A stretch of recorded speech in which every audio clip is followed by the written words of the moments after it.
Hello, my friends. How are you doing? I hope you are all doing great. Welcome to Facts and Two Cents. I cannot find my headphones, so I am using my regular computer mic. So I hope you could hear me. Give me a thumbs up if you could hear me. Well, I have no idea what I just did. I had it, and I'm like, what did I do with my headset? And so just give me a thumbs up if you can hear me, or if you have any problems with hearing at all. Hearing me, that would be amazing. Oh, Kathy Gabby hears me well. Great. So I hope this computer mic is okay. But welcome to Facts and Two Cents, my friends. Welcome to my live. I know it's a little bit impromptu in a little way, because my schedule could be a little crazy. So when I have an opportunity to hang out live, I grab it. So yes, and our faves are doing amazing. Thank you guys for letting me know you can hear me. So that is awesome. But our faves are doing amazing. And I love this photo. Of course, remember this photo from Nigeria. But of course, I had to put, I was like, well, let's transport it back to the US, back to Montecito, and put them, on a beach at sunrise with sunglasses. I just think it looks really cool. It looks like I am doing big things. It looks like I have money. I have investments. I'm going on trips, and there's nothing you can do about it. I just love this. I absolutely love it. Harry and Meghan are doing great things. So, yes, hello to all of our friends that are coming in. Hello, Black Queen, our awesome moderators here. Hello, Fancy, who I said hello to earlier. Hello, Fancy, and Kenita, and VR, Helen, and Wendy Jones. Hello. Have I seen you here before? I'm not sure, but welcome. Tara is here. Ernie is here. Kathy is here. Sarah. Let's see who else is here. Is going on, going down. That's it so far. And hello to all. Helen is here. Hello, Helen, coming in. And to all of you who are not in the chat, hello to all of you. Welcome. Well, as I was saying, our faves are doing amazing. They are, which drives, I'm sure, those on Shutter Island crazy, because they have no in, they have no access, so meaning they have no exclusives, and they thrive on exclusives. And our faves are like, we are putting out our own news. We don't need you. And I just love it. I love it. So Harry and Meghan are doing their thing, So hello, Church Nelly is here. Hello, Church Nelly. Hope you're feeling better. Hope the pain is gone. Connie Bama is here. Hello, Connie. Not visiting. Connie's always here. Connie dropping in from Switzerland. Hello. Joe is here. Joe Blogs is here. Hello, everyone. Welcome. And very happy to chat. A couple of days ago, I was trying to do a live outside, and conditions weren't the best. It was windy, and I don't know, whenever you're trying to film things in the sun, when it's bright sunshine out, it is always a disaster. It is trying to film in the shade and filming out to the sun, or vice versa. It's always a mess. And so that didn't happen. So I dropped the video later that night, where I was down there hanging out, hoping I would be able to do a live down there. It's so beautiful downtown. I love it down there. It's so funny. I always think like, oh, you know what? I'd love to live downtown. And then I remember like, wait, that's at sea or river level. Never mind. I love visiting downtown, but it's at the river level, meaning if there's ever a storm or anything like that, that's the first place that'll get flooded, which always happens. And they have to keep rebuilding things like the subway. They're constantly having to keep rebuilding it because they haven't fixed how to not get the river to overflow and flood everything. So yes, so every time I think about it, because I love it, I love downtown, and I used to work there for many years actually. And but it's just always a dicey thing when, if there's like a storm or something, it's like, no, you better get out from down there.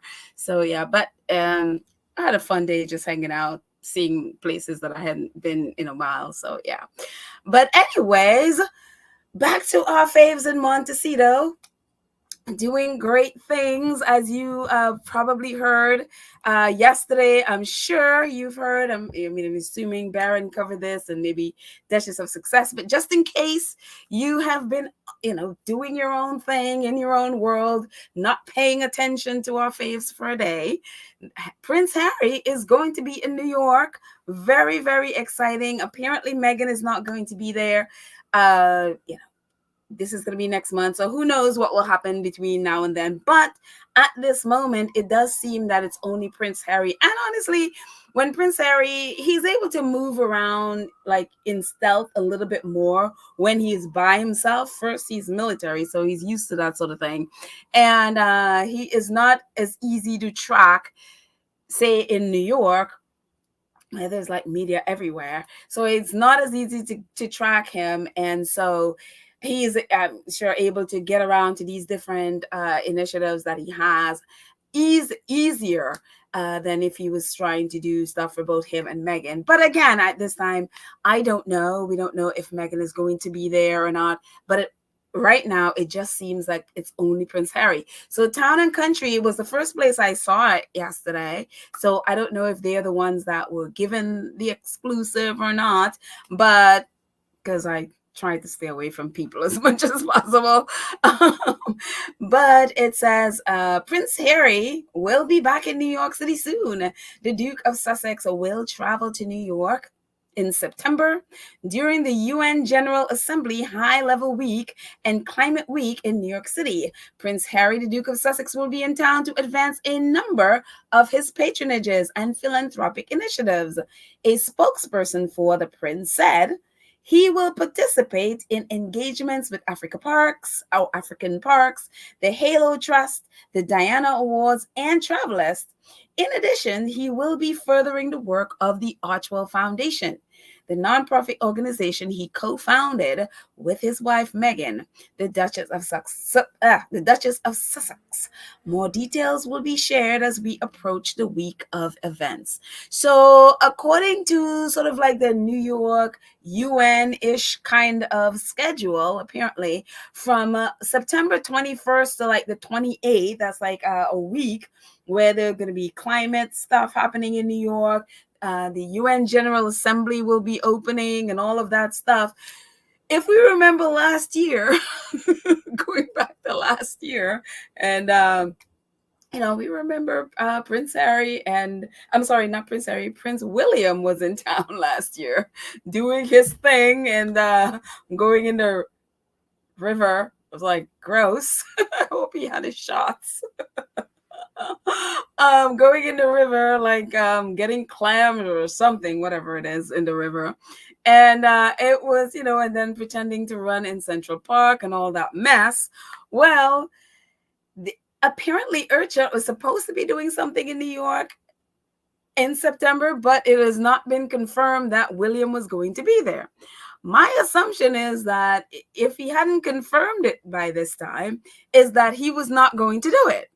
But now that Prince Harry is going to be there, I would think that William, knowing William's nature as is we do, I'm sure William would be going, which would be very interesting, because if he does go, then the whole thing will become about him and Harry and this reconciliation that every major news outlet seemed to be interested in. So that would be very interesting.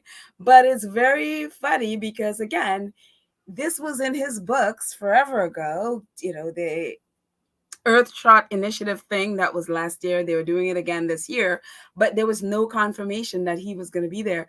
And it's funny that Harry has now confirmed his what, 5 different initiatives or 5 different organizations, some that he started, some that he's working with. And it's amazing to watch Harry's, because sometimes people are like, oh, well, what does Harry do? He has no life. He doesn't do anything. He doesn't know how to do anything. And I'm like, look at all the things that Harry is involved in.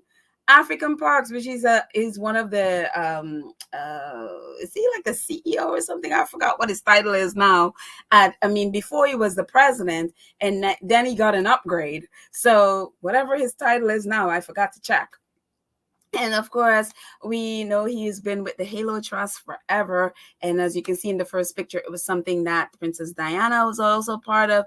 I think that was one of her final one of her final engagements before she died. And this was in Angola, in Africa.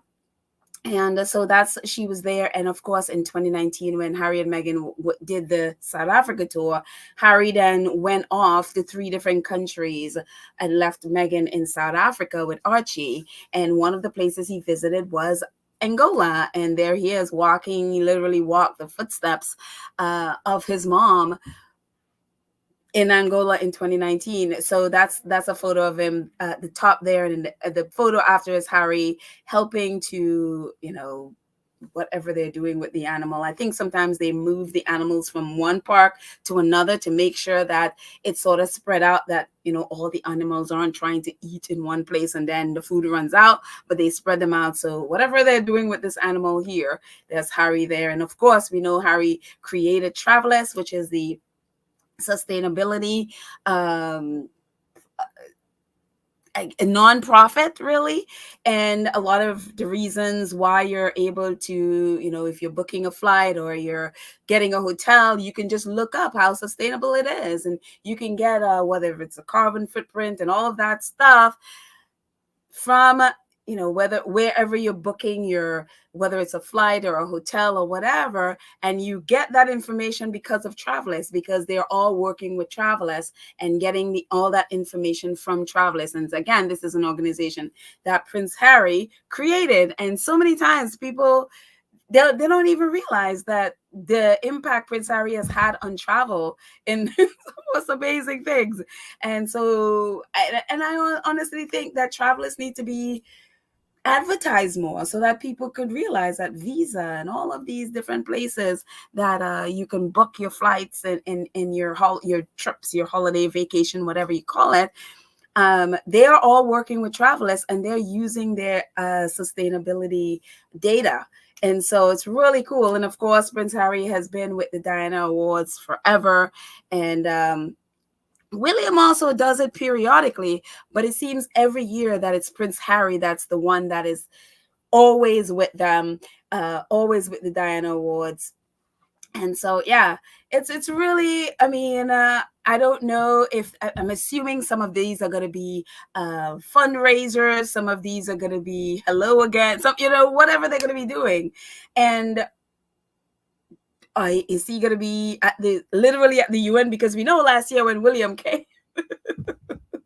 when Prince William came there last year, they were trying to embiggen in him, like a global statesman kind of person. And then only to find out that not only was he not at the UN, his meeting was across the street at some hotel across the street from the UN. And then he met with the Secretary General, and that was very interesting. It was like a 15-minute meeting or something like that. And then there was a photo of it looked like, and again, as a photographer, you have to be careful when you look at stills, because if you saw the video, it might become something completely different. But there was a photo of it looks like the Secretary General was offering him to leave, the way how his hand was positioned. But again, this is a still photo. The video could say something completely different, and it could just be that his hands just got there and he was gonna go scratch his head or something. I don't know, but the way how that photo was taken was very funny. So who knows? It doesn't say whether Harry is going to be at the the UN, or if but it's just his trip is planned around that time. And the organizations that he's meeting with, most likely they would be around there. So again, no dates have been given, so nobody has any ideas. But it's very interesting because the week before is Harry's birthday. So it stands to reason that maybe, it's going to be after. And obviously, we don't know what Harry's going to be doing for his birthday, but we do know that our Karen Warner has an event in New York the week before on the 14th for celebrating Harry's birthday, the day before his birthday in New York. So if you have not gotten your tickets, actually, you know what? Let me where is it? Let's find it. And we'll get back to this in a second. But this is Karen W's event for celebrating Harry's birthday the day before his birthday here in New York, September 14th. So again, link is in our community page, and I will put it there again so that if you'd like to go, you can definitely jump in. But back to this, and back to Prince Harry coming to New York. I mean, it's so exciting. It's so exciting. That obviously we know the British press is going to be storming New York as they did when that whole brouhaha happened with, those paparazzi. So this time with, hopefully or at least I think with Harry by himself, he's going to ban them, which I hope that's the case, completely ban them again. So who knows? That would be fun to see. But again, I don't know. Again, I'm assuming a lot of this is going to be fundraisers and other stuff that's going to be taking place, and maybe getting new clients and getting new fund people investing in these organizations. Who knows? It'll be interesting to see what pans out. But and of course, he's also here to promote Archwell, and however, again, don't know, they don't fundraise for Archwell, so I don't really know what he's going to be doing. Maybe meeting with some mental health people again in October, which is 2 months. There's Project Healthy Minds. They are again putting on their seminar at the Hudson Yards as they did last year with this seminar from Harry and Meghan featuring parents who's lost kids to online bullying, etc. So is Archwell going to be back? Is Harry just solidifying stuff for another seminar with Project Healthy Minds? Don't know, but he's here also to promote and to, expand, I'm assuming, Archwell Foundation. So Prince Harry, I always laugh when people claim that, oh, Prince Harry, they assume because he was not very scholarly, he's not, he wasn't all that interested in school and all of that stuff. They just assume this man is dull for some reason. And it's just like, you just have to watch what this man does. Forget about the old narrative and just look at all the things that he is involved in. On top of that, he's the CIO of Better Up. I mean, and he has brought in tons and tons of businesses like the military and so many other businesses in Europe that Better Up has now because of Harry. They will tell you themselves. And so for people who are like, oh, Prince Harry is dull and all of that stuff, and he's not very bright, and I was just like, dude. Plus, this man spoke at the UN for, hello.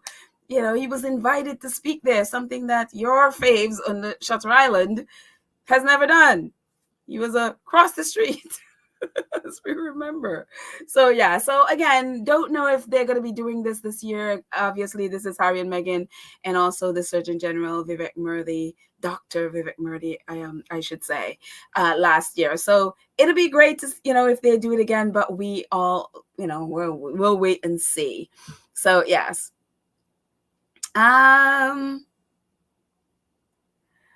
What else is happening here? And again, a little bit more about the Diana Awards. Again, both Princes William and Harry have at times been a part of the Diana Awards. Well, I said at times only because that's William. William is at times. He is not consistent with it as Harry. Harry is there every single year. It's kind of like how he is with Wellchild and other organizations in the UK. every year, even if Harry is not there in person, like you can see the photo at the bottom. He last year he was not there, and but he did a Zoom with them, or a some kind of hookup with them, where he was able to speak to uh all of the kid or the young, I want to say kids, but they're not kids, they're young people who are doing amazing things in the world. So that's Harry in the bottom picture. They're having like a Zoom time with them, chatting and asking questions and all of that stuff. And that's Tessie Ojo, who is like the head of the Diana Awards in the red.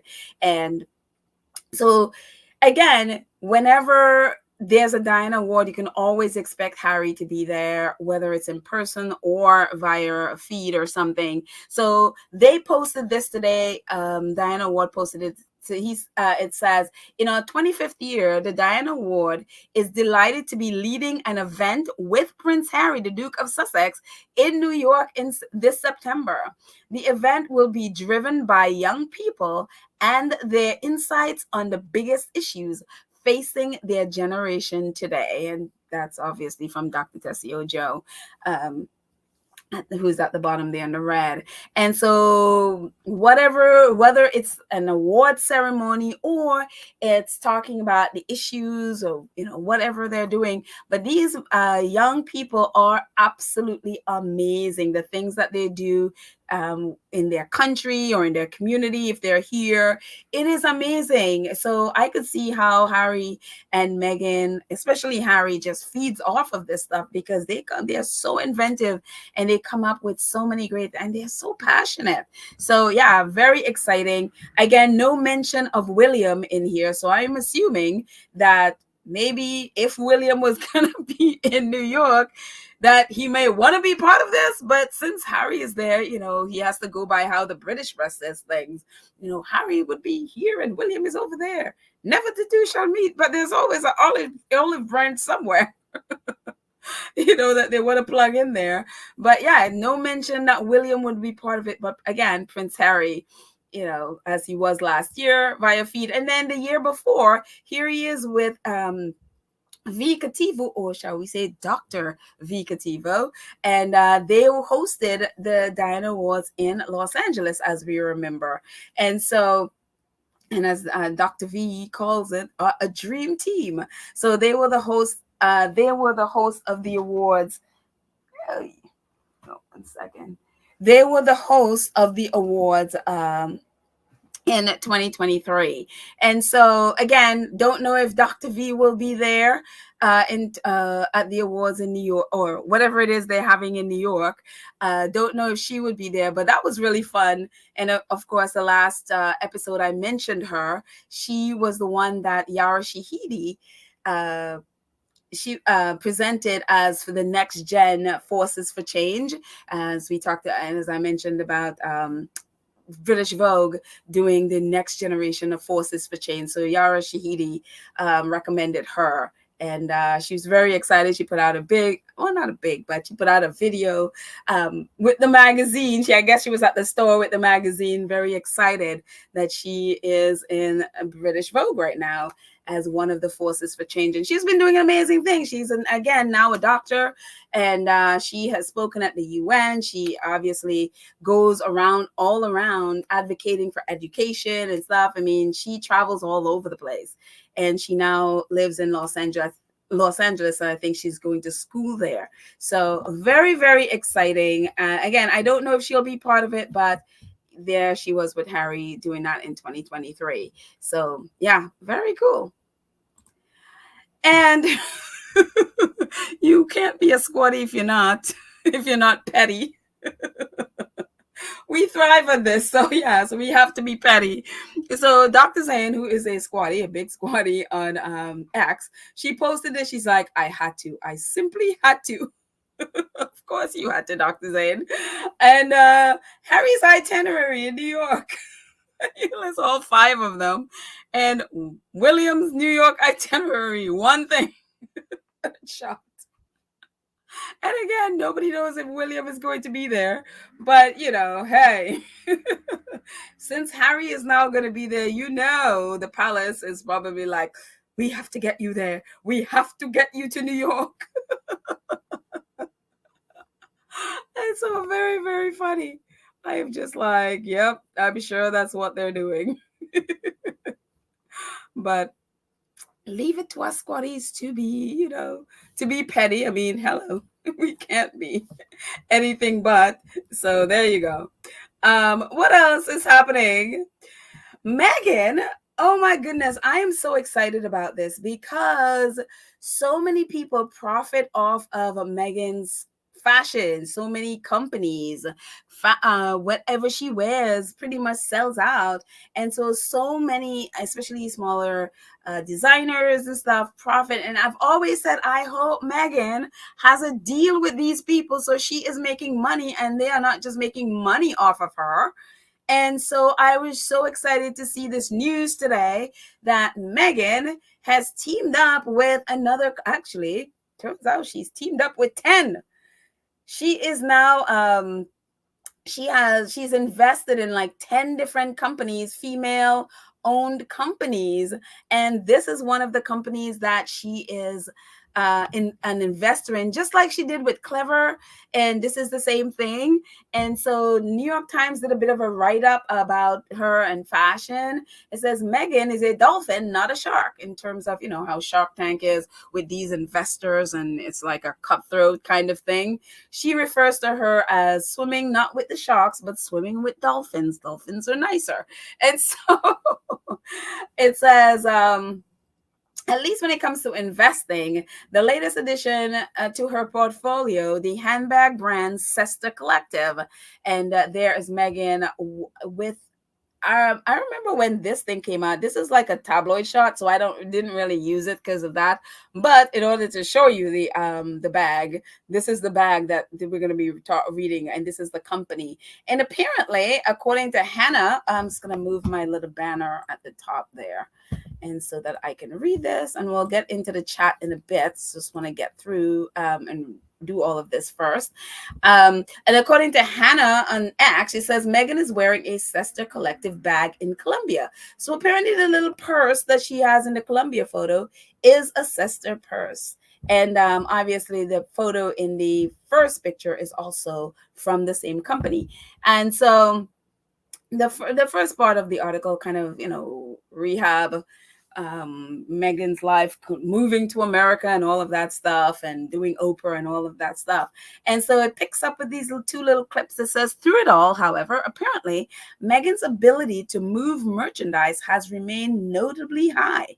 So much so that in 2020, she decided to start putting her money where her taste was and began investing in small portfolio of female-run companies. The latest, Sesta Collective, which specializes in basket bags that are woven by a collective of women in Rwanda and finished in Italy. Meghan originally discovered the brand while online shopping. And this is a quote from Meghan. She says, I spend a lot of time just Googling, looking for brands. Meghan said last week on a call from a home in Santa Monica, which is like Santa Barbara, come on, New York Times and always their mistakes. But Santa Barbara, just after she and Harry had returned from a tour of Colombia. When people are, and this is what she says, when people are online looking for things or reading things, I'm trying to find great new designers, especially in different territories or countries. She also goes on to say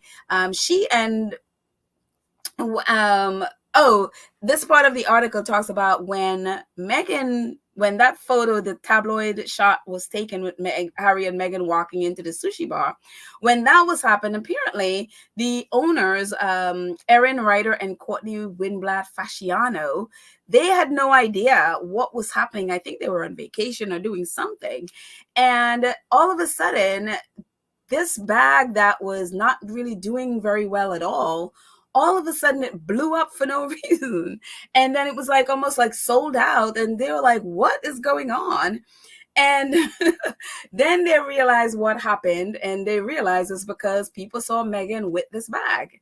And so this is a little thing from about the owner. She said, one of the owners says, she and Fasciano wrote Meghan a thank you note. They said a relationship ensued, and this summer she offered to become their first outside investor.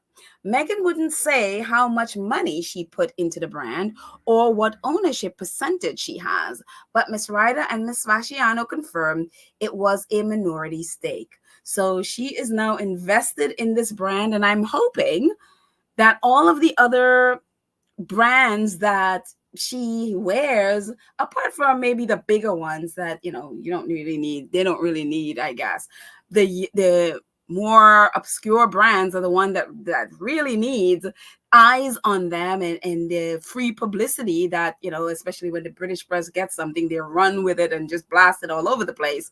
And so they benefited so much from all of the publicity came from these tabloid shots. So they made Meghan money. They're making Meghan money. So Meghan is now invested in the company. And again, if you read the article, actually, I'll put a link to the article in our community page if you like. But she is now invested in 10 different companies. And so I'm hopefully more of, the fashion stuff, definitely clever. And so it'll be very interesting to see what designers and their company that she invested in. That Columbia designer that she wore all those 3 different outfits from, I would assume she probably is invested in that, because she is just wearing that thing. But yeah, it's really, really cool that she is doing that. So for all of those people who expect that Meghan would be, going broke and poverty stricken, and they're going to be crawling back to the UK because they're completely I don't think that's going to be happening. So this is the bag, and apparently this color bag is no longer on sale. Apparently, someone said, I don't know. I found it online, and it's $669 and $695. I was like, oh my goodness, I'm just gonna window shop. I will just window shop this bag. It's very beautiful, and it says it's a casual bag made in Italy with organic cotton canvas and a basket bottom, hand woven of locally sourced sisal from female artisans in Rwanda, Africa. The handle and the pull closure are made from grayish Italian leather, and the hardware is hand tooled from 18 karat gold plated brass. And so, which is what I think that really caught Meghan's eye and really got her interest, is that the basket bottom that was made in Rwanda. And Meghan, obviously, we know, has a long history with Rwanda. She went there. There are videos of her. We talked about numerous times going there, helping them to build, to get a well, get for the community to get drinking water and all of that stuff. So Meghan has a long history with supporting the people of Rwanda, different communities in Rwanda. So I would think this is the part of it that really inspired her to, one, get the bag, and because she's always looking for whenever she purchases stuff, there's always a story behind it, and it's usually one of these kind of stories that's really important to her. So it's very, very cool, and the bag is really great. I mean, it's something I would love to have, but at $700, I don't think so. I'll just window shop it. But it's really, I mean, it's really good. And this is a little bit of an interview that the owners of the company did, and they talked a little bit about the women who do the basket bottom. And so it says, our baskets are woven by hand by female artisan cooperatives in the hills of Rwanda using locally sourced renewable resources. Fasciano says, our goal is to celebrate traditional Rwanda weaving techniques and the work of these incredible artisans by interpreting their craft in a modern way. Both Fasciano and Ryder have a goal to educate consumers on the benefits of purchasing handmade artisanal brands. As Americans, we're cognizant that we have immense privilege and opportunity based off of where we've been born. And we both feel that it is important to pay that forward. Our sourcing partners in Africa is a fair trade certified B corporation, and all of our artisans are paid a fair wage for the beautiful handwork they do. In fact, our artisans set the price per basket themselves based on the amount of time and energy each style takes them to weave. They have a voice in the process. The majority of Rwandan artisans are women and breadwinners for their families. And says the collective's goal is to help these women save and invest in themselves and their families. Each bag takes 3 to 7 days to make, and Fasciano and Ryder intentionally limit certain pieces so that they are made in small batches. Ubiquity is not interesting to us, and we see a lot of value in owning a unique piece with thoughtful supply chain that is not available on a mass scale, Ryder said. This is what luxury means to us. So very, very interested in the part that when I saw that, the bottom was made by these Rwandan women, my first thought was like, how much are you paying them? That was my first thought, because there's so many situations where the artists in Africa, they will be shortchanged and they're not paid what is fair to that, what is fair wage. And so it's great to see that the women themselves set their own price, and they set their price as to how much the basket and the weaving, and that depends on how much time and resources that's needed for the basket. So I just think that is fantastic. I was like, kudos to them. And the bags are beautiful, a little outside my price range at the moment, but maybe one day, just so I can support these women as well. So yeah, very, very cool and exciting. And I'm so happy for Meghan. I'm so happy for her. I'm happy for these women that are able to save and, make a living on their art. So that's so important. So very, very, very exciting to see that happening. And again, happy as that they are having, they're being paid a fair wage and they're setting their own price. So I was like, you go, ladies. Very cool. And apparently these are outfits that Meghan wore in Colombia, and most of these are sold out. These specific pieces are definitely sold out. And the first outfit that Meghan wore, thank you Vanessa J on X, who posted these. It's from a video that I got this from, with all of these fashions that are sold out. But I'm the one I was talking about with the Meghan wearing the 3 designs. The first one where she wore the gold one in New York, and then she wore the second was like a black and beige one or black and white one in Nigeria, and then she wore this one in Colombia.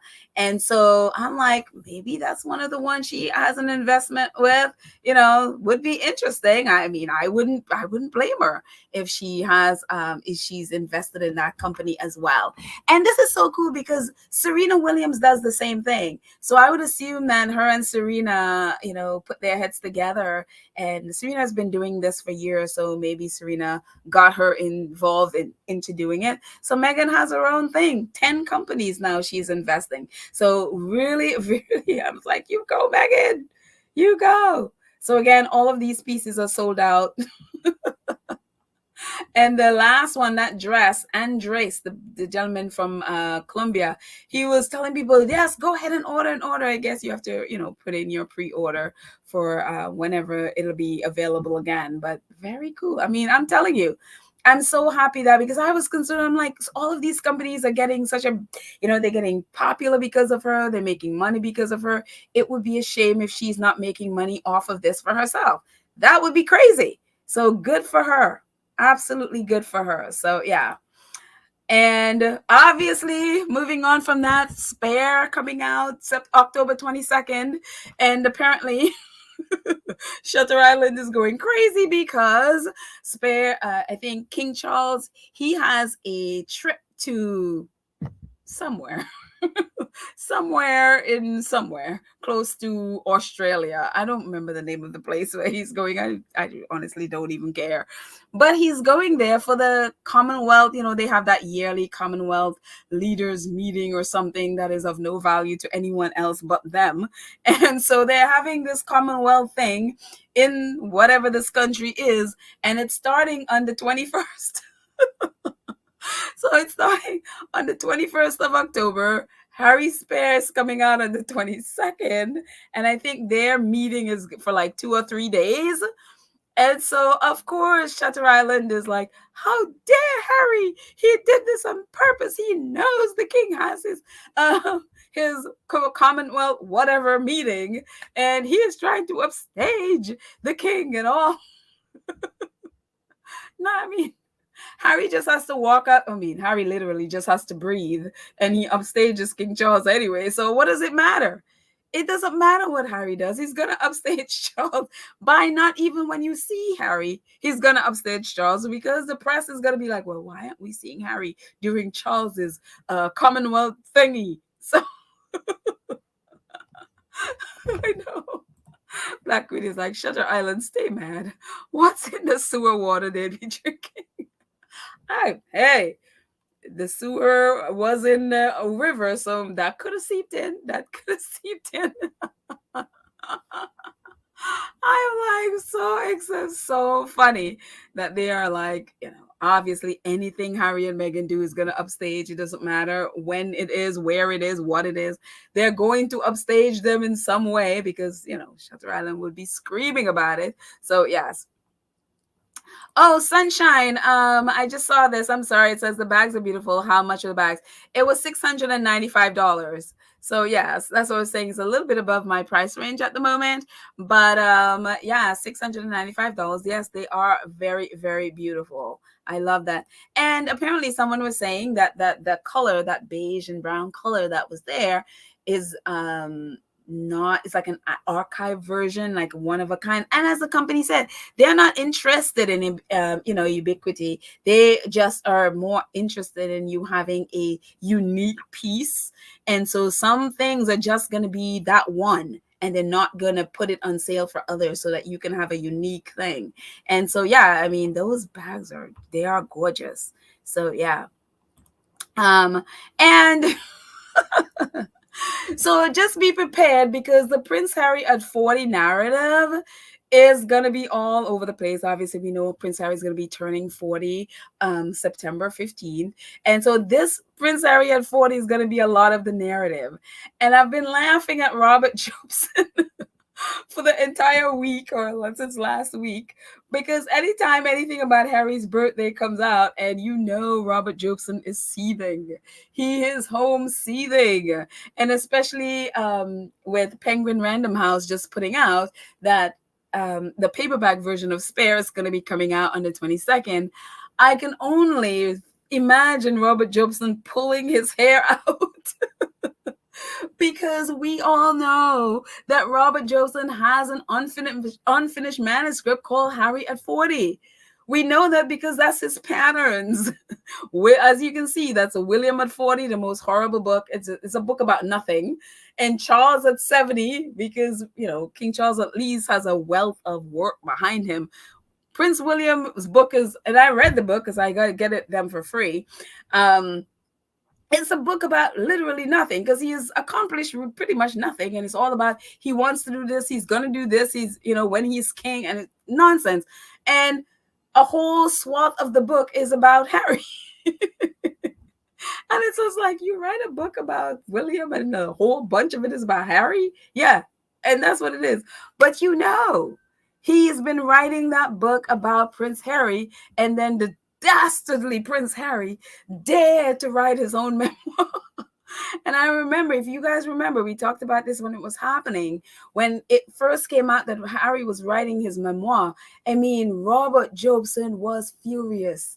He was threatening Harry. I mean, this man was furious, and to the point where you're like, okay, that is weird. That's going above and beyond what any person, yeah, you'd be upset that Harry, is taking away money from whatever, or he may be writing about his family. But he was so angry that that he was personally invested in this memoir. And I'm telling you, of course, I'm not in Robert Jobson's house and I have no proof of this, but I know just from his patterns that Robert Jobson was writing a Harry at 40, and he can no longer write it. I mean, he can write it, but he can't publish it because Harry's memoir is already there. And so this whole narrative is going to be until Harry turns 40, Lord willing, keeps him safe. It's going to be that Harry at 40. And every time Robert Jobson sees this, I can only imagine the bitterness, the absolute bitterness. And I love it because I'm petty like that. Serves him right. Serves Robert Jobson right. Why should you people, you disgusting people, make money off of this man's life and then be upset that he is making money off of his own life and his own family? Like, seriously? While these people spend their entire life making money off of them? Hello. So yes, I'm very happy to know that Robert Jobson is probably seething as we speak. So go ahead and see the Robert Jobson. Go ahead and see the Well, actually, that's it. That's all I got. Very short, but I'm gonna stay in the chat for a bit and see what you guys are saying about all of this that's happening. But I am so excited that Harry's gonna be here for whenever dates he's gonna be here in September. It would be very, very exciting. I'm just gonna scroll all the way up and see what you guys are saying.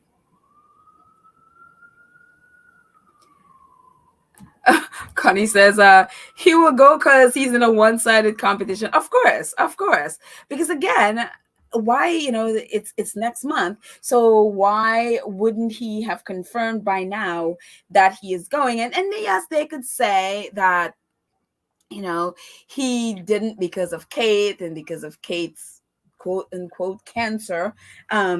That could be, that could be what the excuse they would. But don't be surprised if he is here because Harry is here, so he would want to upstage. He would not want Harry to get any glory that he thinks he deserves. So I would not be surprised.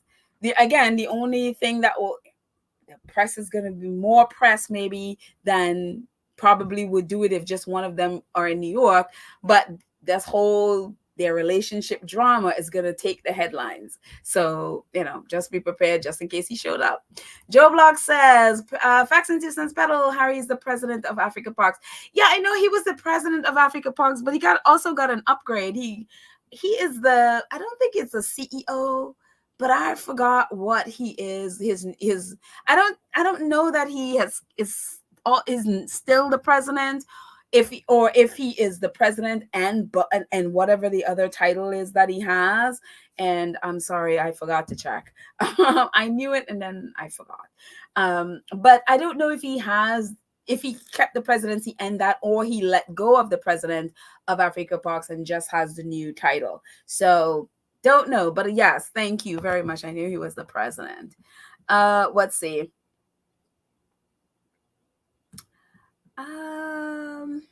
Scrolling down. Glenn Duncan says, it's just surprising how dumb Kate and William sees the public. Just disappear out of the public and then show up grinning their fake teeth and acting like it's the biggest surprise. Well, I mean, they can do it because they've groomed a nation to accept that.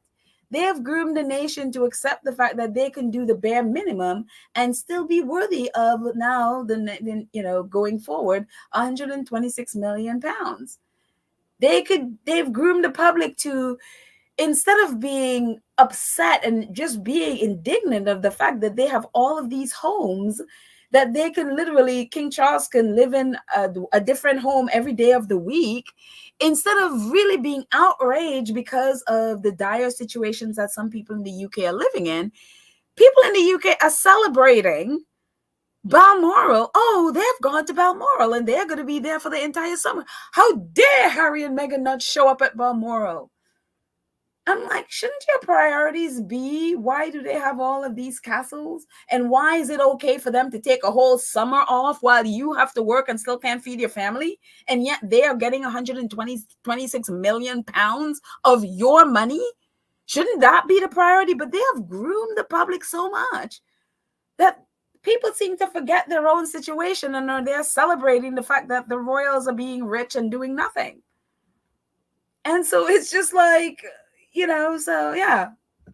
So now I'm like, well, if they're okay with it, it's not my money, so I don't care what they do.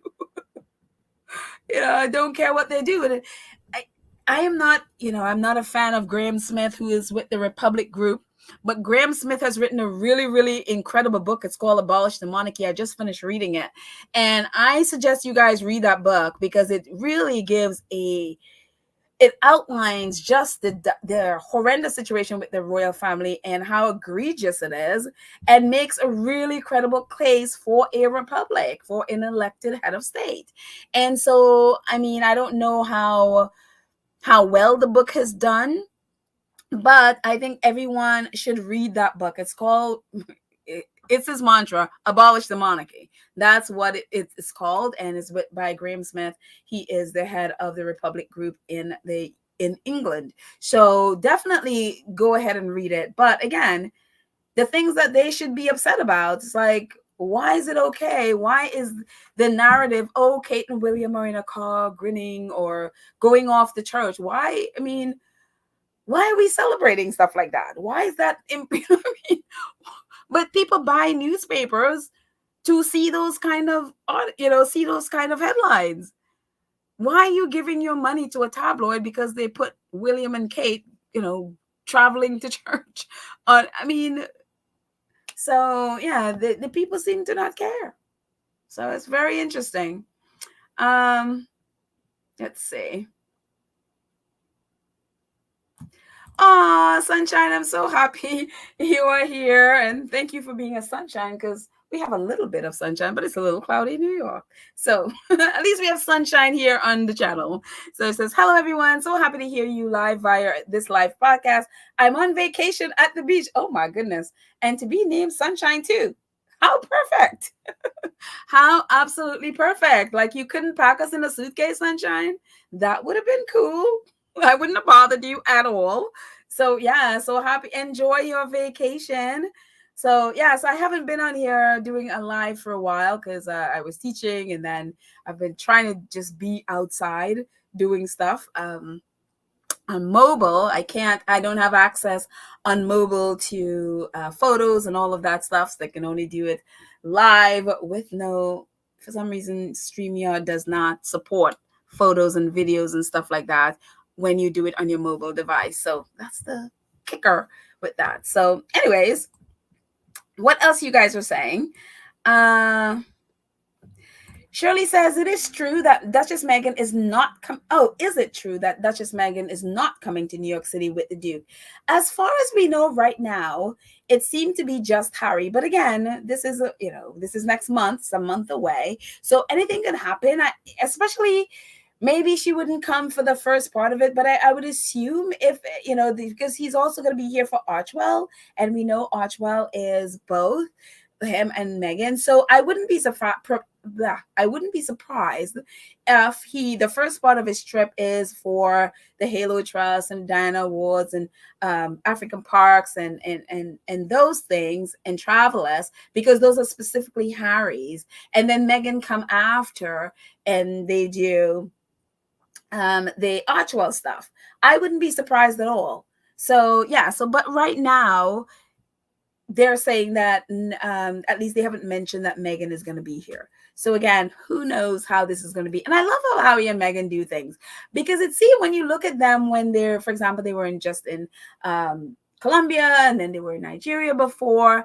And if you look at how they are when in the different engagements that they do, for example, Nigeria they invited them because of Invictus. So most of the events you will see Prince Harry speaking. Meghan is there to support, and it's all about Prince Harry. Yes, people go crazy over Meghan's fashion. Yes, and then there was one area where Meghan had in that beautiful red dress when she met with the women. But for the majority of the trip, it was about Prince Harry. It was about him, his work with Invictus and all of that stuff, and Meghan there to support. Colombia, I feel, was more of a Meghan. So Harry sort of took a step back and he was mostly there to support. And Meghan was more hands-on. For example, the initiative she did with the Power of Women and all of those things. You'll see more Meghan. And then this trip is now more Harry. And so it seems like they sort of trade off. One person take the heavy lifting in one, and then the other take the heavy lifting in one. And so, but I love the way they work, that they're not trying to carry the burden all by themselves. It's just, no, we carry it together, we share the workload, and they have a lot of work. They have a lot of work. So I love the way they work. And of course, to hear those on Shutter Island talk about it, it's like, oh, Meghan is always trying to be up front. Meghan is always doing, and Harry's always in the back. I was like, no. If you look at how they work, it's just one take it one time, the other take it the other time. And so when one is up front, the other comes and supports. And so they are not as front and center. They might be on the next time. And so, but I really like how they work. So very cool. Kathy says, if William might only come to New York to address Earth Flop, he might as well stay home. Well, if it was anything like last year was like, dude, yeah, you could have just sent an email for that one. Because even their own reporters, they just panned whatever that seminar thing he had with Bloomberg and I think Microsoft guy, and they were all there. Apparently it was just not very good. And the only thing I learned from that was that Earthshot is not a nonprofit. It's a for-profit entity. And so they are making money off of this. And so, which, Bloomberg is in it, and Microsoft dude, who I don't trust that man at all, at all, at all. But anyways, so yeah, you're right. You might as well just send an email. And while you're at it, stay out of New York River. I mean, I'm not here for Prince William, but stay away from that river. Let's see. Joe Block says, I think William was being his usual brazen self and thought he can go to New York City in September and try to upstage Harry until he found out Harry was due to be in New York City. Well, he didn't confirm anything, so nobody knows if he was going. He hasn't said anything. And William is so lazy, he's probably thinking, man, maybe I won't go. But now that Harry's going, now that Harry's going, because if nothing else, Harry and Meghan's schedule is lighting a fire under the royal family. So now they feel like they have to do things. They have to get out and do things. So it would be very interesting to see what happens to the cancer narrative. It would be very, very interesting to see. Because the more Harry and Meghan are out doing things, then people are going to be looking at Kate, be like, and you're going to be doing what exactly? So it'll be very interesting to see. I mean, of course, they're going to use the narrative, to get sympathy in every way they can. But it'd be very interesting going forward to see what they do. I don't personally, as I said from the beginning, I do not expect Kate Middleton back until 2025, if that. So if she comes back before, it'd be very shocking to me. I don't expect to see her back working, and definitely not full-time in 2024. So yeah, I'm taking a year off to get rid of the, racism stink thing. Yeah, we don't want to deal with that. So I'll just take a year off to just, because I need to be perfect. I need to be the perfect princess. So there. Let's see. Glenda says that their definition of work disappeared. Their definition of work disappeared and then show up grinning. Oh, we looked at that before. Yeah. Yeah, that is their definition of work. Interesting. Very, very interesting. And people buy it. Uh, Vinny says the media spread the story that H isn't bright and even convinced him that it was true just to present Willie as the bright one. We now know it's the opposite. Yeah, exactly. Exactly. I mean, and I would think the palace had something to do with the media narrative about Prince Harry. Yes, and Prince Harry, to his own, he even mentioned it in Spare that he really, he didn't think of himself as a bright dude because I guess he was not into school. He was not, that was not his thing. And I think that for me has always been one of my issues with education system, whether it's in the US or the UK, whatever, is kids learn differently, and you have to pay attention to your kids. Not every child can learn in a situation where it's like, they're the basics of math, English, science, whatever your basic or your core courses are. Those are great and those are necessary, but children learn these things in different ways. And for example, so it just, as a parent or guardian, whatever, you have to pay attention to how your kids learn, not just that they learn, but how they learn and how things make sense to them.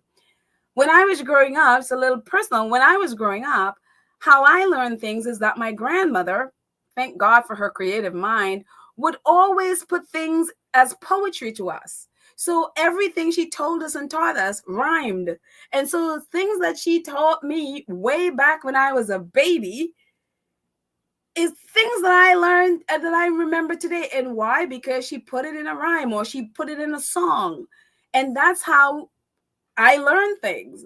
If it's art created, if it's art related, I will learn it in a second.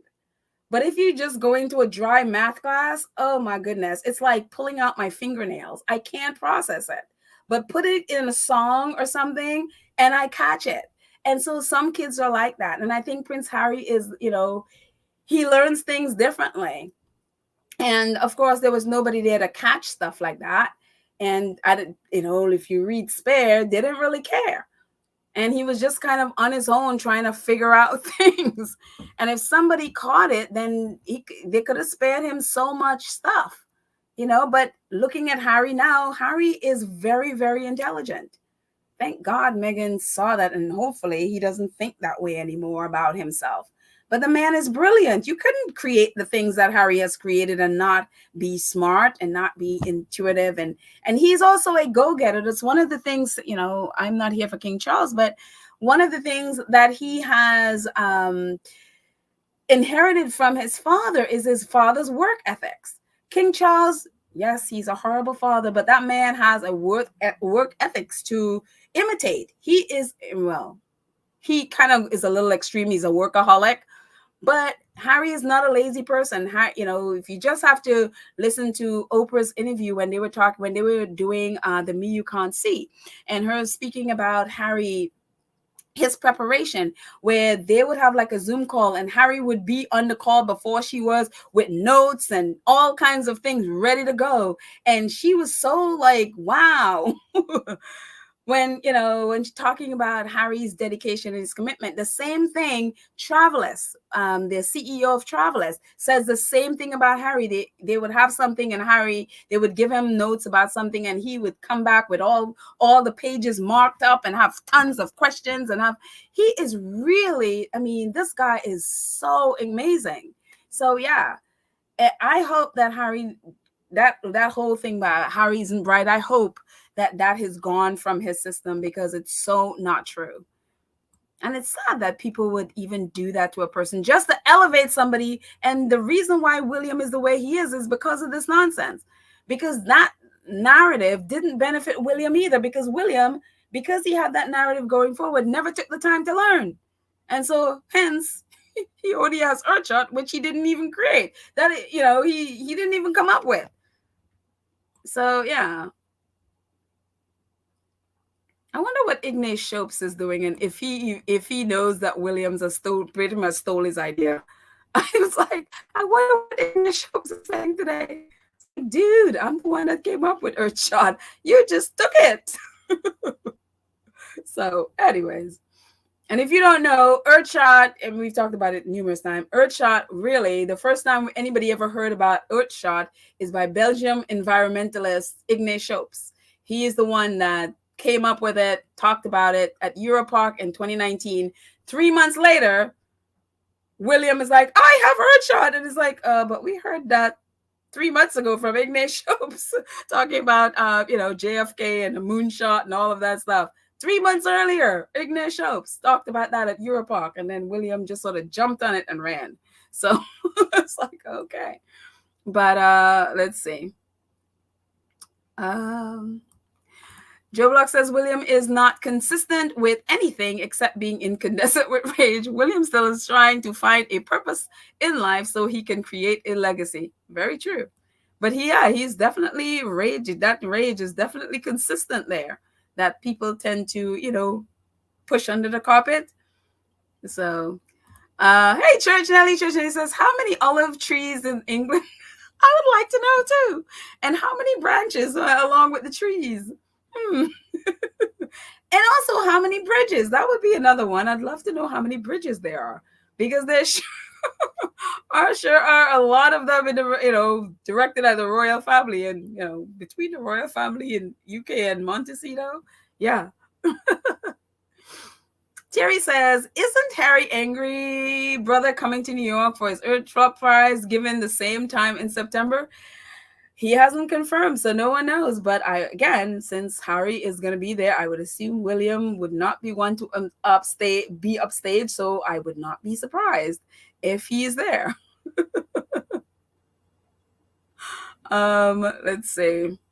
Oh, Black Queen, thank you so much for your super sticker. I appreciate your support. Black Queen, our moderator and 2 cents crew member. Thank you, thank you, thank you. Let's see.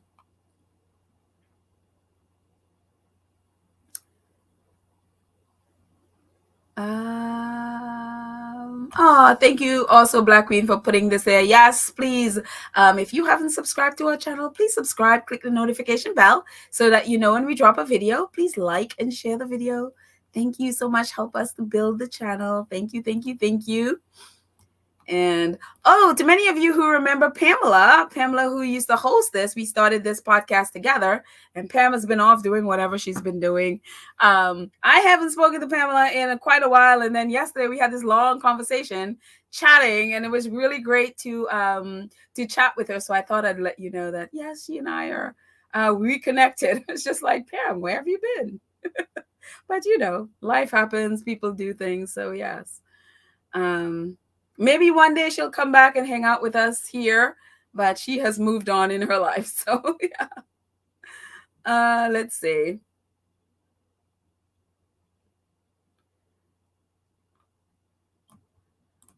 Vinny says, she's talking to, Gwen is talking to Vinny. She says, true, but he was able to shine when he married Meghan with her support.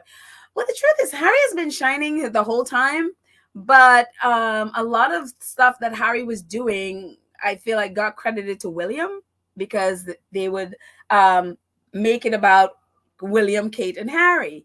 But, if you look at Heads Together, since Harry left, there's been really no Heads Together. They have not been doing anything, which really help you to see that Harry was a driving force behind that.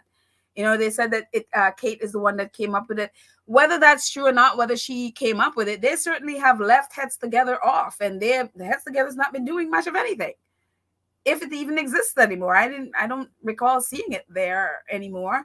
And so, but Harry was the driving force behind that. So I think a lot of things, and also too, William wasn't full-time in the monarchy. I think he came in and was full-time when Meghan came in, because him and Kate were like these part-time, weren't even living in London. They were living off in the country somewhere, or Scotland somewhere. And so, yeah. But Harry was the one that they called in, and who had to quit the military to come in and basically do what William should have been doing. But, William has a young family, so Harry came in and left something that he loved and was passionate about. Not that I'm here for the military at the moment, but, so what, Harry was shining, but I guess a lot of that stuff also got credited to William and Kate, which it really shouldn't have. Um, Joe Blogs, I think Joe says Meghan is very strategic in her investments. Looking through the Sesta online shop right now, the olive green to the cream one she's wearing in Colombia is gorgeous. OMG. OMG, goodness me. Yeah, they're beautiful. They're absolutely beautiful. So yeah, they're just expensive. And maybe one day when my income goes up, we will look at a $700 bag. But yeah, I mean, just to support these women, yeah. So yes, she does. Trishanelli says Meghan does wear beautiful clothing and accessory. Yeah, I mean, everything looked good on her. Everything looks good on her. And no wonder they sell out. And again, even those people who claim to hate Meghan and are constantly attacking her, but we know why is because they're jealous, because then they're going out and buying outfits to look like her. And it's just like, you hate her, you're saying all this nasty stuff about her, but you're trying to look like her and be her. Yeah, you're just jealous. This is what that is. You are jealous. So yeah.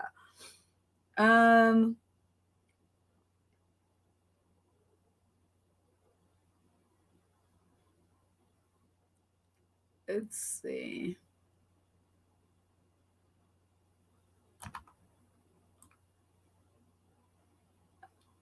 I'm just scrolling through to see your what other comments you have. Terry says Meghan referred to her venture capital initiative as a dolphin tank as opposed to a shark tank. Yes, I love that. I absolutely love that way of thinking, because you think of the shark tank as cutthroat and a killer. And I mean, if you've seen any or even a little bit of the TV show Shark Tank, and a lot of times it looks great on television that, yeah, we're gonna invest in your company and stuff like that, and some of those investments apparently didn't quite work out very well for the people. And even with investments, I mean, look, the truth is, it's some of it seems great. People are invested in your company. For example, like, we think of X, right?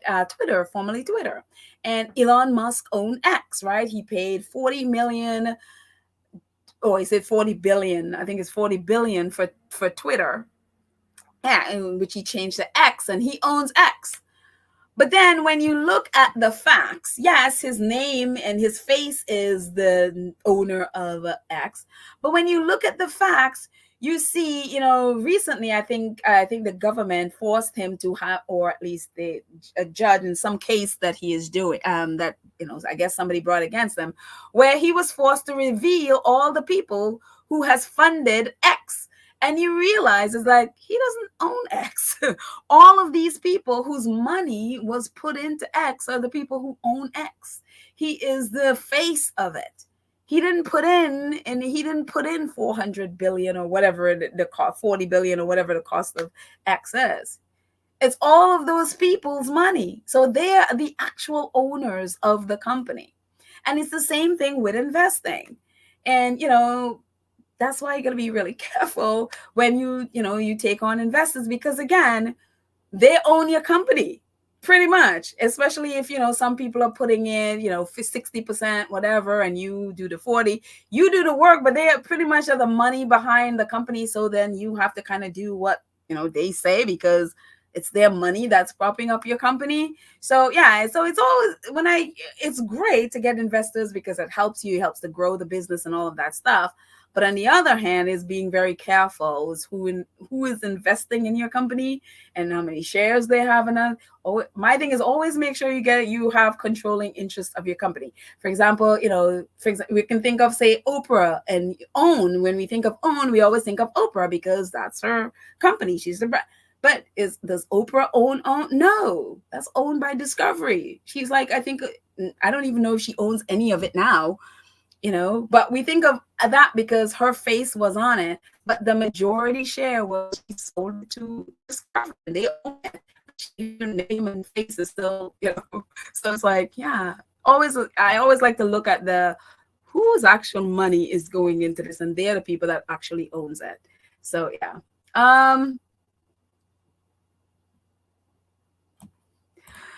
Joe Blogs again, I think it says Jobson's still wondering why his mashup of Kate has not sold much. Hello, it's the same as William at 40. What are you right about Kate? Kate hasn't accomplished anything. She has not done anything in how many years is she married now? 10, 11 years, whatever it is. She's been married. She has not accomplished anything. So apparently this book is like 300 and something pages. What are you going to put in 300 and something pages for someone who has not accomplished anything? So that's why the William at 40 book bombed and Kate's bombed, because again, what do you write about? And apparently it's the majority of it is just, rehashing old tabloid narratives and stuff and sort of reimagining or retelling it, his version of the lie, whatever it is. So yeah, that no wonder. And so that's why I'm sure he wanted the Harry at 40, because Harry has actually done stuff and people would actually read it. So, um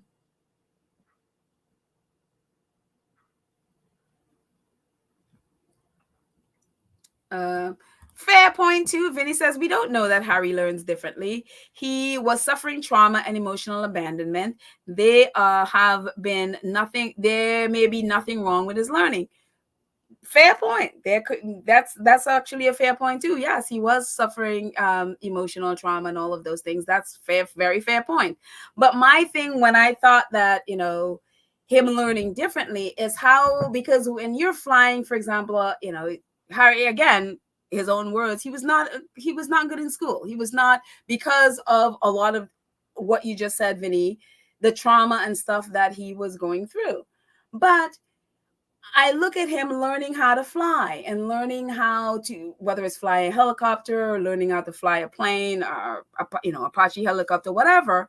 A lot of stuff, for example, the math and all of that stuff that, he may not be very good at school, but when you put him in an airplane, he was able to figure it out and became one of the top students. So that's why in my, it's like, oh, maybe he does learn differently. But you're right. Maybe there's nothing wrong and it was only because of trauma.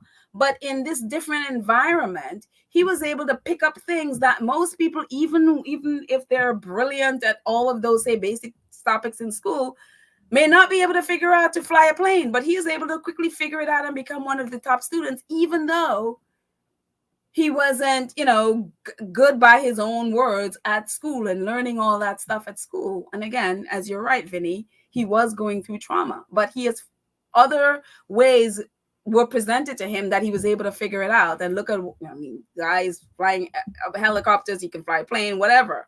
So yeah. But you're right.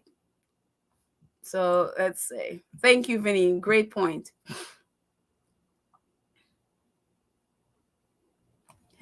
Lola says QE2 and Philip saw Harry was intelligent. Yeah, that's why, and also too, he was great. He was great at going on tours and stuff. So he represented the Queen a lot. I mean, what a great thing he did, a job he did when he did the Caribbean tour, representing the Queen there. William is he is the future king. He should have been the one on that tour, but she chose to and send Harry. And then gave Harry the Commonwealth, even whatever you think of the Commonwealth, I'm always, but the Queen's Commonwealth Trust, she gave that to Harry. So yeah.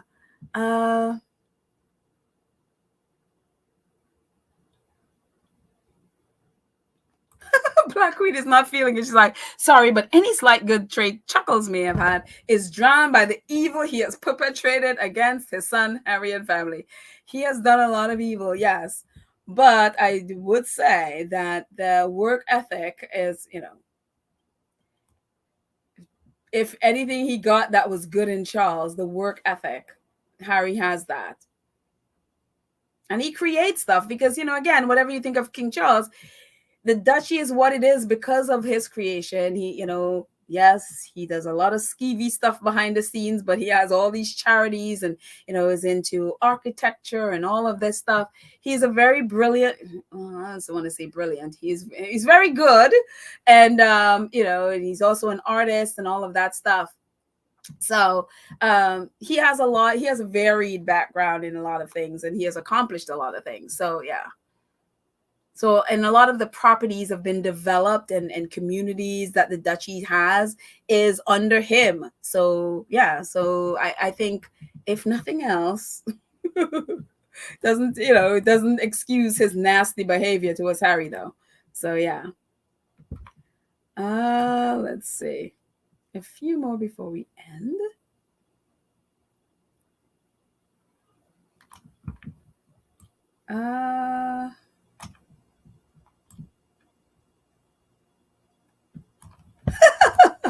Tazia says, by Harry writing his book, he wiped out 90% of the Royal Rot's dollars. Yeah, totally. And why Robert Jobson is furious still.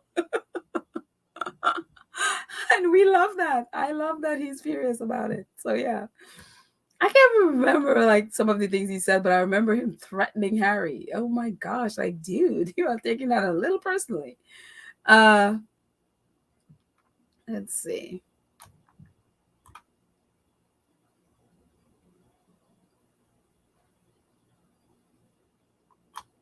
Let's see.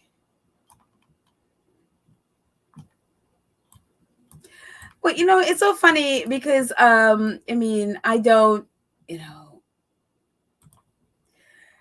Penalty, you have to have a brain to accomplish stuff. She's an airhead, Miss Princess. Okay. Names aside, I'm just gonna look at the parts where it's like, you have to have a brain to accomplish something. Kate Middleton, I believe, is a very smart woman. I don't believe that she is. I don't buy that she is an airhead. I think I buy more that she's lazy. And within the royal institution, you're not encouraged to develop parts of you that you don't have. Like, remember they were telling Meghan to be like 50% of herself?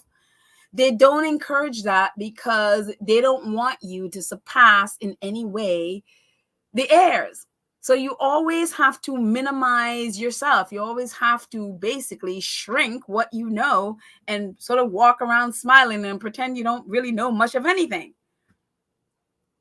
And so, which is very sad because you had a female monarch. That should have been the thing that is celebrated and just, really lifted up and built up. I mean, look at what they did to Meghan when she guest edited Vogue, British Vogue. None of them said a word to her. None of them encouraged her. Nothing. She got nothing. So none of this stuff she is not encouraged to grow as a person. She's not encouraged to advance beyond, say, William and his, dunceness. So me personally, I don't personally believe she's an heir. She's just not encouraged to develop beyond what she is, because then it doesn't make William look bad. It doesn't show him up.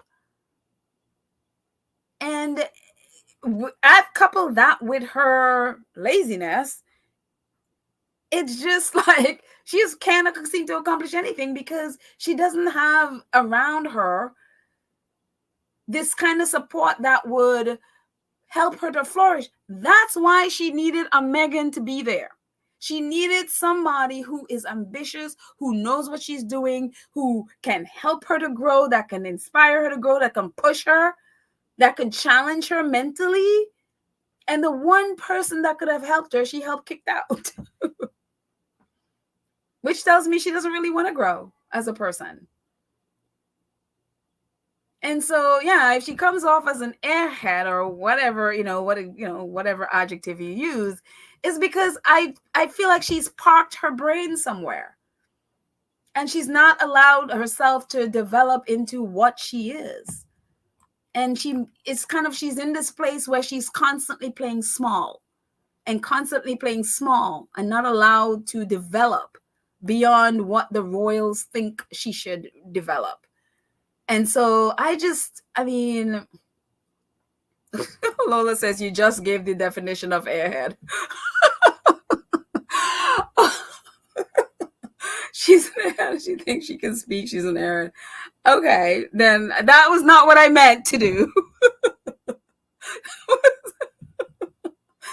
you, Lola, for smacking me in the face. Thank you.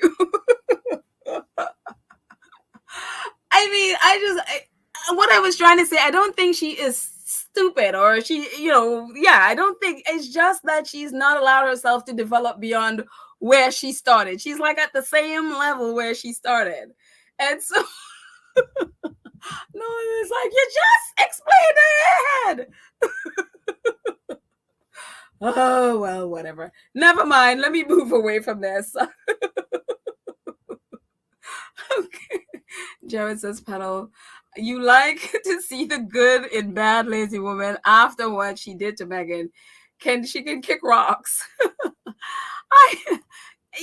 I at a fault. I like to look for the good in people. I do. I try to see, like, try to figure out okay, there's got to be something different here. And Lola says, Petal, stop while you're ahead. I think I will. Thank you, Lola. I will stop while I'm ahead. Moving on to a different topic.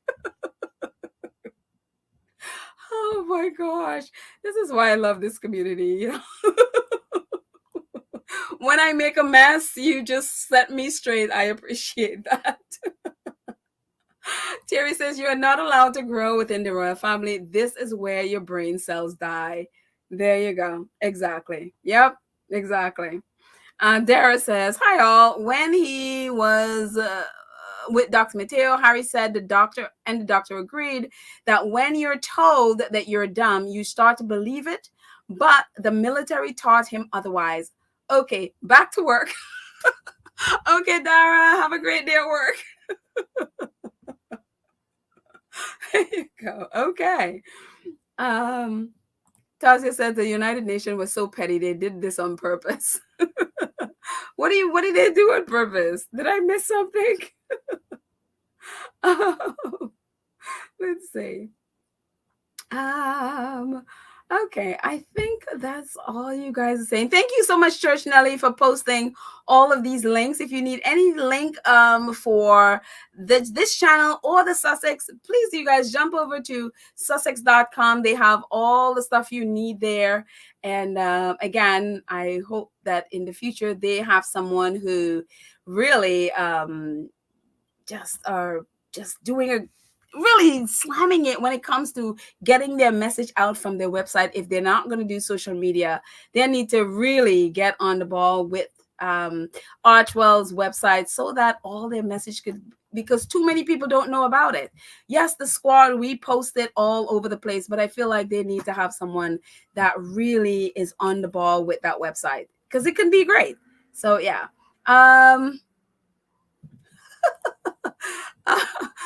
Black Queen said, Petal, thanks for taking constructive criticism in stride. Appreciate it. Hey, we all need it. It helps me to grow. So, and that's the kind of friends I have. They will tell me the truth when I'm a mess. So used to it. So thank you.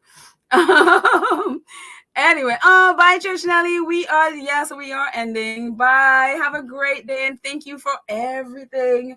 So yes, but anyways, thank you guys so much for all your comments. And yes, bye, Kaditha. And again, just to remind you guys, Karen, our own Karen, is doing her event on September 14th in New York.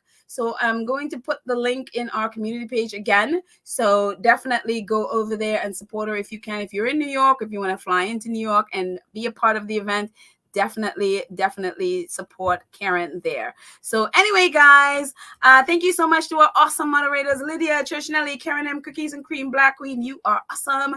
Thank you to all of our 2 Cents Crew members. The list I am updating. That's why I don't have it today. So I'm updating that list. But thank you so much for all of your support and all of you who support in the chat as well. Thank you for your support, and have a fantastic day, everyone. I will chat with you next time. Bye.